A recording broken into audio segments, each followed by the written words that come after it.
마태복음 18장 1절에서부터 10절까지 같이 말씀을 읽겠습니다.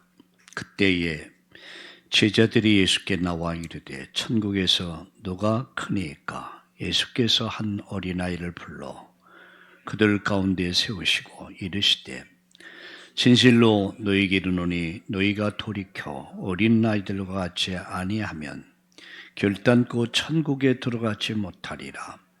그러므로 누구든지 이 어린아이같이 자기를 낮추는 사람이 천국에서 큰 자니라.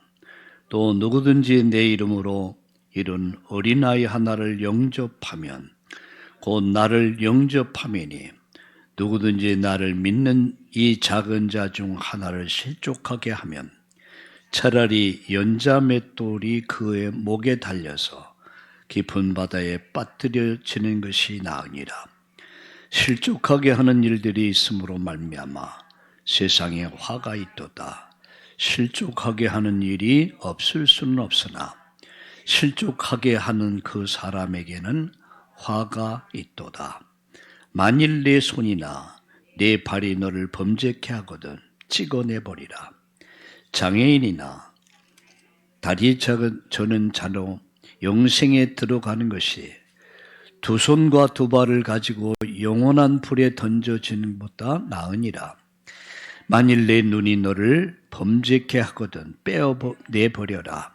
한 손으로 영생에 들어가는 것이 두 눈을 가지고 지옥 불에 던져지는 것보다 나으니라. 삼가 이 작은 자 중에 하나도 업신여기지 말라. 너에게 말하노니 그들이 천사들이 하늘에서 하늘에 계신 내 아버지의 얼굴을 항상 배움느니라. 아멘. 할렐루야. 오늘 숙제를 수수께끼를 하나 낼게요. 맞춰보세요.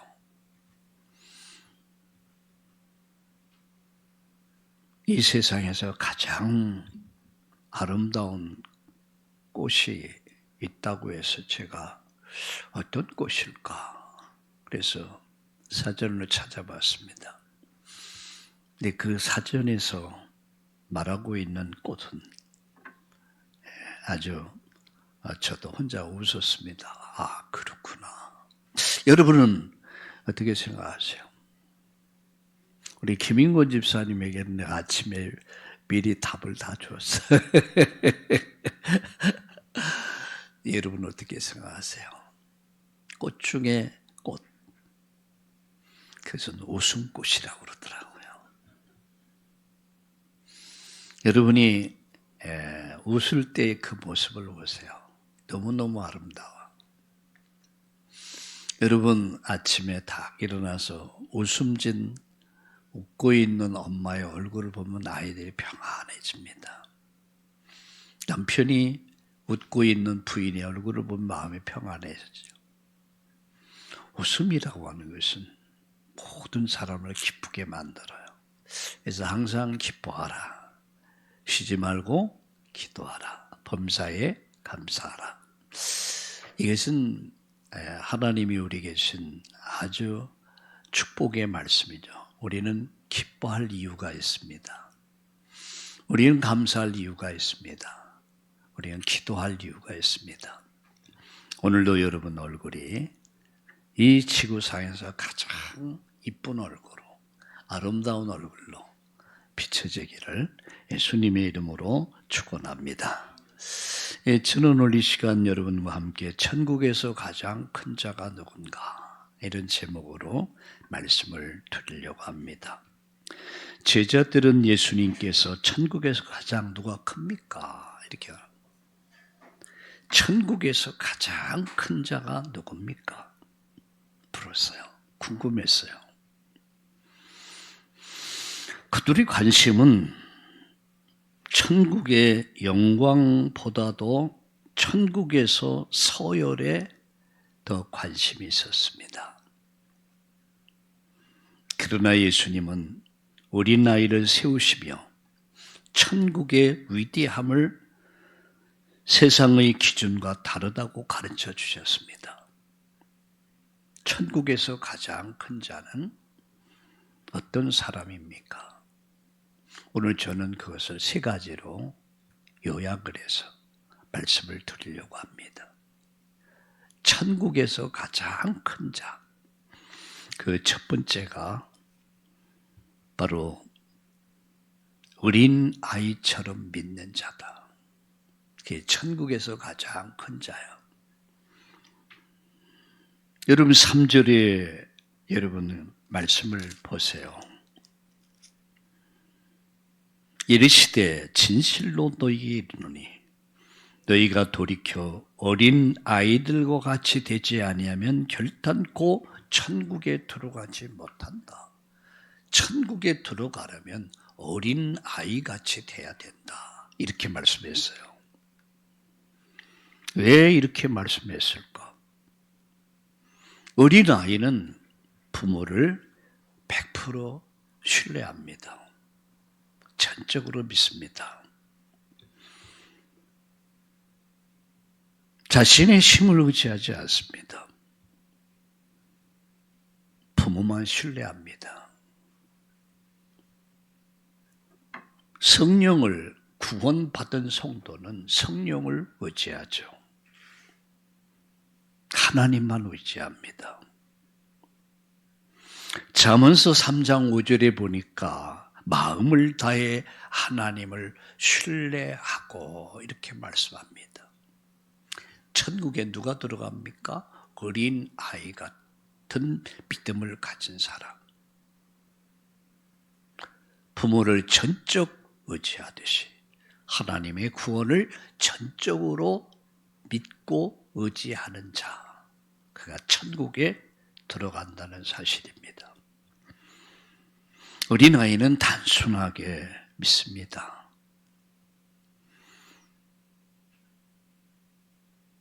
부모를 계산하지 않고 믿고 따릅니다. 무조건이야. 어릴 때 보면은 아이들이 무조건 어디를 가든 무엇을 하든. 근데 아이들이 이제 초등학교를 들어가고 이제 중학교를 들어가면서 서서히 부모를 떠나 이렇게. 나름대로 이제 주관이 생기고 가치관이 생기다 보니까. 근데 어릴 때는 계산을 하지 않아. 무조건이야, 무조건.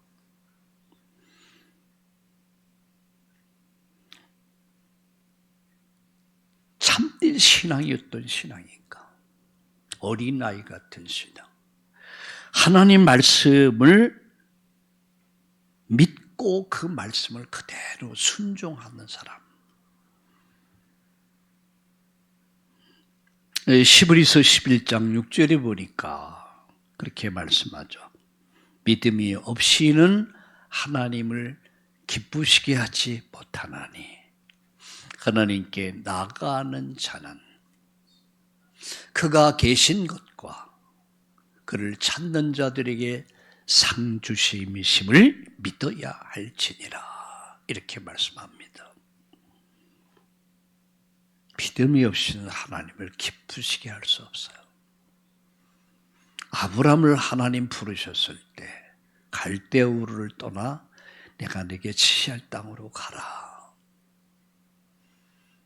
이스마엘을 버리라고 했을 때, 이삭을 바치라고 했을 때 아브라함이 한 것은 오직 믿음입니다.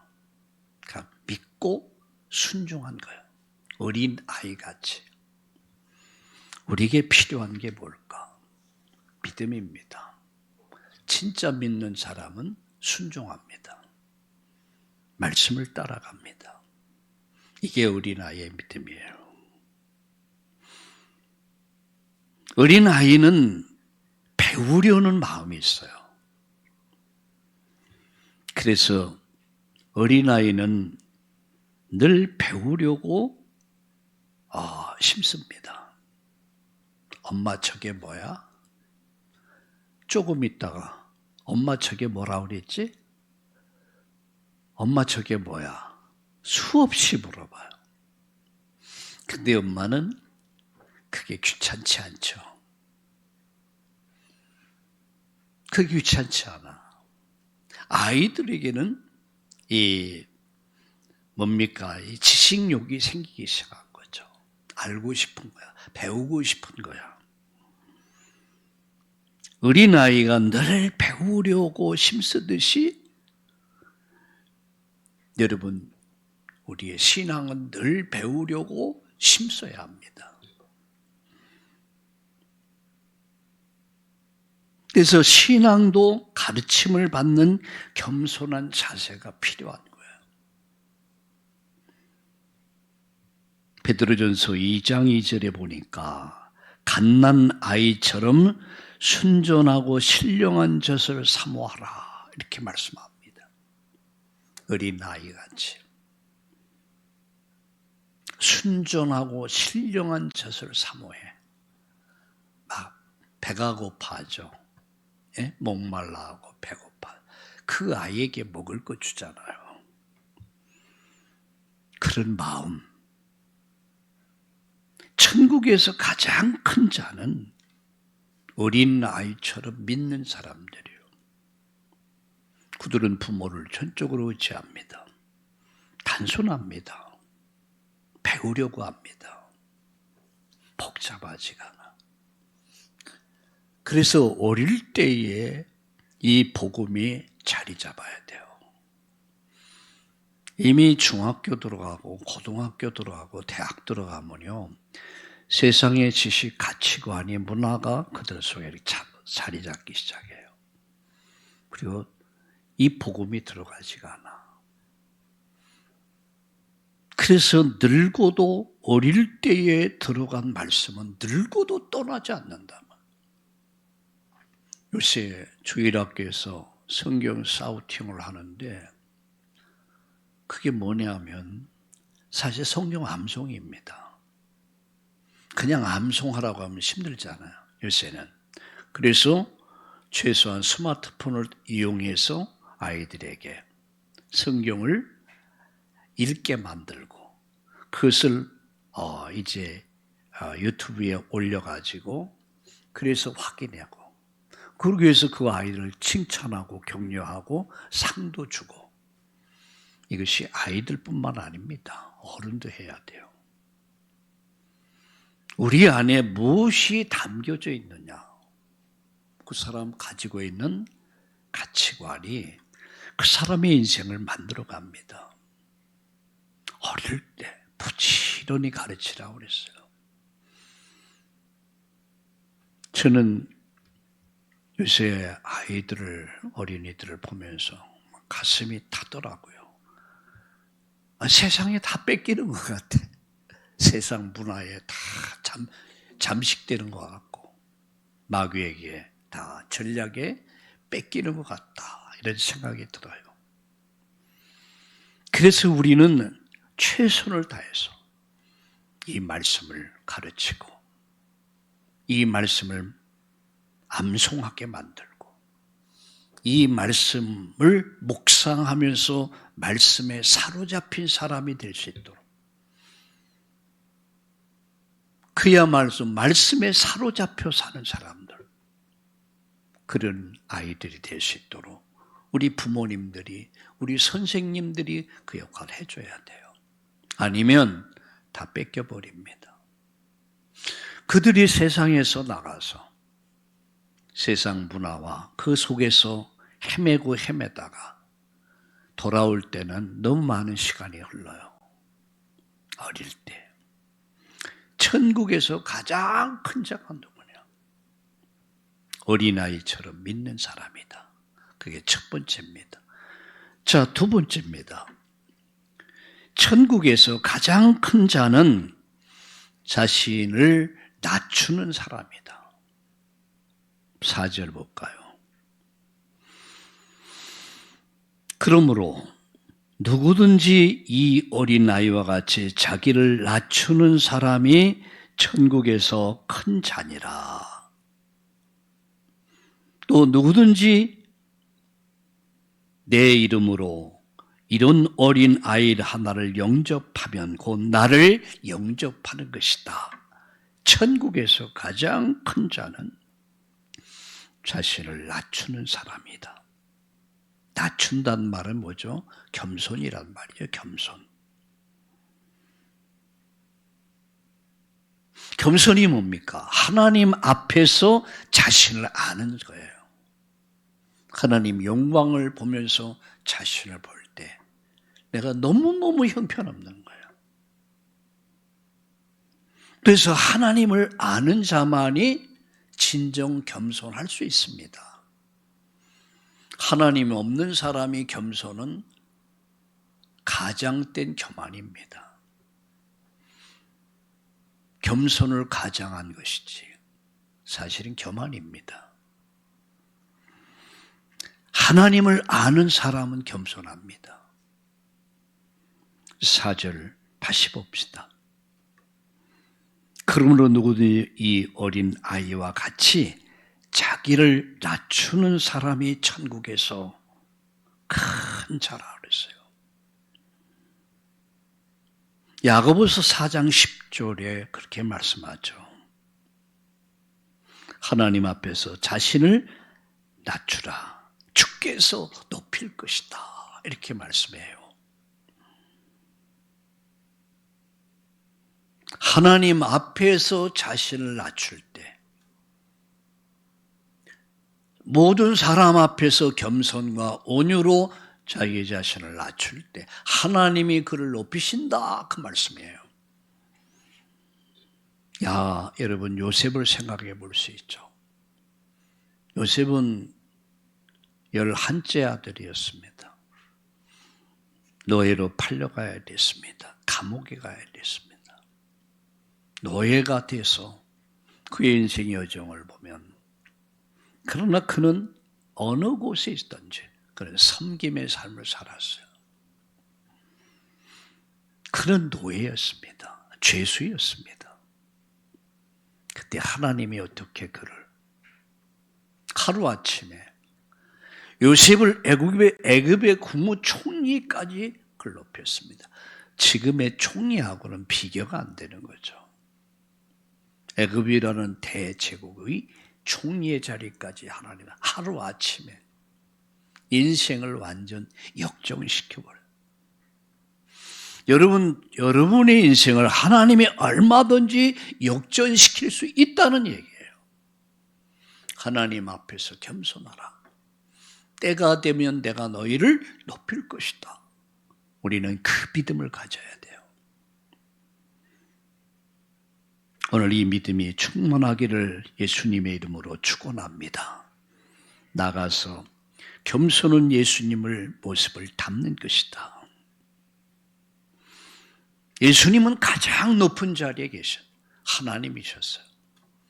만물의 주인이었습니다. 그런데 그분이 인간 속에 오셨어요. 평생 섬김의 길을 가셨고 마지막 제자들의 발을 씻겼고 십자가에서 죽음을 통해서 인류 구원의 길을 완성하셨습니다. 가장 높으신 분이 가장 낮은 자리에서 섬김의 삶을 사셨어요. 이 겸손은 예수님을 닮아가는 거예요. 우리는 세상을 주장하는 자가 아닙니다. 우리는 세상을 섬기는 사람들이요. 가정에서도 마찬가지요. 직장에서도 마찬가지요. 우리 모든 교회, 직분은 섬기는 직분입니다. 이게 하나님 나라입니다. 나는 장로기 때문에, 난 목사기 때문에 아니요. 우리 모두는 다 섬기는 자들이에요. 나가서 겸손한 자를 하나님이 높이신다. 누가복음 14장 11절에 보세요. 하나님이 그를 높이신다. 사람은 높아지려고 하지만 하나님은 겸손한 자를 사용하신단 말이에요. 자기를 낮추는 자는 높아지리라. 늘 이런 예수님의 삶을 모습을 닮아가고 또 우리 모두 함께 서로 섬기는 우리 참다운 교회가 되기를 예수님의 이름으로 축원합니다. 마지막 천국에서 가장 큰 자는 어떤 자일까요? 영혼을 귀히 여기는 사람입니다. 여러분 5절을 보세요.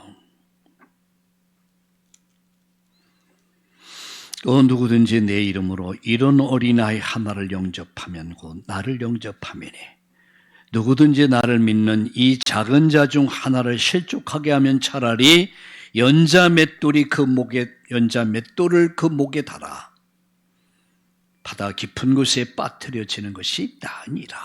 이렇게 그리고 실족에 대해서 얘기하죠. 실족하게 하지 말아라. 작은 영혼을 사랑하라. 오늘의 본문의 내용입니다. 작은 영혼을 사랑하라. 마태복음 16장 26절에 보면 주님은 한 영혼을 천하보다 더 귀하게 생각하신다. 예수님 자신은 그렇게 생각하십니다. 영혼을 천하보다 귀하게 생각하신다.